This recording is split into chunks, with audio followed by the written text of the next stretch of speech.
क्या आपने कभी महसूस किया है कि लोग सामने कुछ और पीछे कुछ और होते हैं? क्या आपने कभी खामोश दुश्मनों की साजिशों को सामना किया है?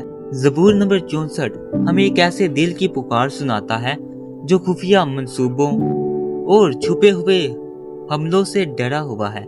ये ज़बूर हमें बताता है कि जब दुश्मन तीर की तरह अल्फाज चलाते हैं तो खुदा आसमान से अपना तीर चलाता है।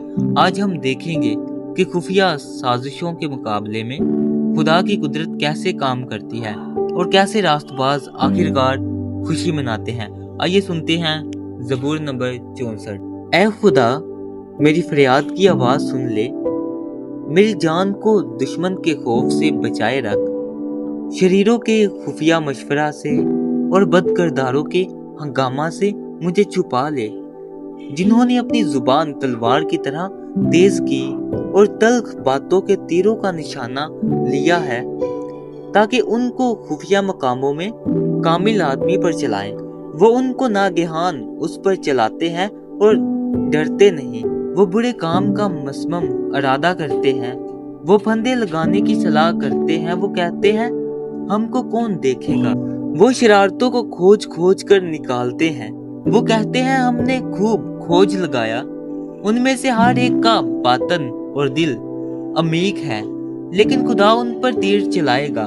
वो नागहान तीर से जख्मी हो जाएंगे और उन्हीं की जुबान उनको तबाह करेगी। जितने उनको देखेंगे सब सर हिलाएंगे और सब लोग डर जाएंगे और खुदा के काम का बयान करेंगे और उसके तरीक अमल को बाखूबी समझ लेंगे।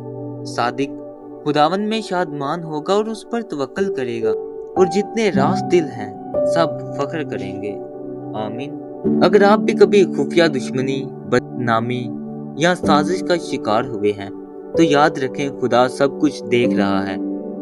ज़बूर नंबर 64 हमें यकीन दिलाता है कि बदी वक्ती है, लेकिन खुदा का इंसाफ हमेशा कायम रहता है। जो तीर आपके खिलाफ चलाए गए, खुदा इन्हें वापस मोड़ सकता है।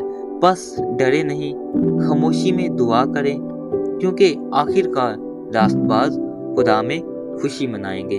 खुदावंद आप सबकी हिफाजत करे। आमीन।